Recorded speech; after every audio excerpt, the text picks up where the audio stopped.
అనయ్య, ఆ సూర్య మనల్ని వదిలిపెట్టేలేడు. ఒక పంచే, ఏదైనా వెహికల్ వస్తే ఎక్కి పారిపోండి. నేనెందుకురా పారిపోవాలి? తప్పు చేయనప్పుడు తల దించుకొని పారిపోవడం నా వల్ల కాదు. రే, ఇంట్లో అమ్ముంది, చెల్లుంది. వాళ్ళని ఇలా వదిలేసి నేనెక్కడికి వెళ్ళను. రాని, ఎవటొస్తాడో రానివ్వు, ఫేస్ చేస్తాను. అనయ్య, ఇదేమీ చిన్న విషయం కాదు.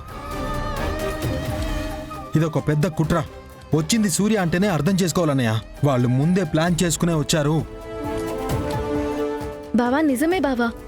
వాళ్ళు ఎలా అయినా పట్టుకోవాలన్నట్టే చూస్తున్నారు. ముందు వాళ్ళకి దొరకకుండా ఉండడమే ముఖ్యం. భూమి, ఏంటి నువ్వు కూడా అలానే మాట్లాడుతున్నావు? అతన్ని చూసి నేను పారిపోవాలా? నేనేం తప్పు చేశానని ఇలా దాక్కోవాలి? ఇప్పుడు నేను పారిపోతే వాళ్ళు చెప్పిందే నిజం అవుతుంది. అనయ్య, కొన్నిసార్లు యుద్ధం గెలవాలంటే ఒక అడుగు వెనక్కే వెయ్యాలి. అయినా ఇది భయపడ్డం కాదన్నయ్య, జాగ్రత్త పడ్డం. నువ్విప్పుడు దొరికితే వాళ్ళు నిజాన్ని బయటికి రానివ్వరు. ప్లీజ్ అన్నయ్య. అన్నయ్య, వాళ్ళు వచ్చేస్తున్నారన్నయ్య. ప్లీజ్ అన్నయ్య, నా మాట వినన్నయ్య. నీకేమైనా అయితే నీ వెనక్కున్న మేమంతా రోడ్డున పడతాం.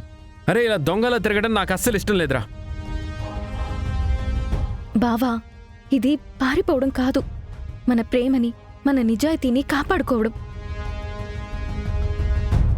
బావా, ప్లీజ్ నా మాట విను. అన్నయ్య, ప్లీజ్ అన్నయ్య, ఈ ఒక్కసారికి మా మాట వినవా అన్నయ్య?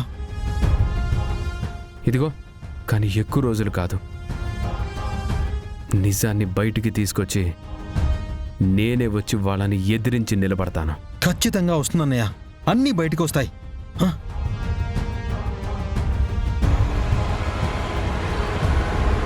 ఆపండి ఆపండి అన్నా, ఆపండి అన్నా. వాళ్ళిద్దరిని చూసారుగా, వాళ్ళని ఇక్కడి నుంచి తీసుకెళ్లాలన్నా. ఆ రోడ్డు దగ్గర డ్రాప్ చేయండి ప్లీజ్ అన్నా. థ్యాంక్ యూ అన్నా. రమ్మనండి.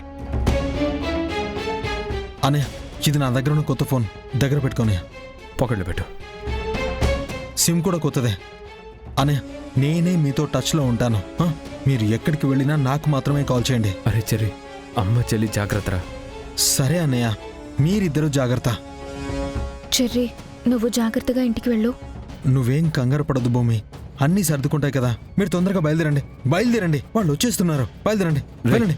అమ్మ నేను చెల్లి చూసుకుంటాను. జాగ్రత్త. వెళ్ళండి.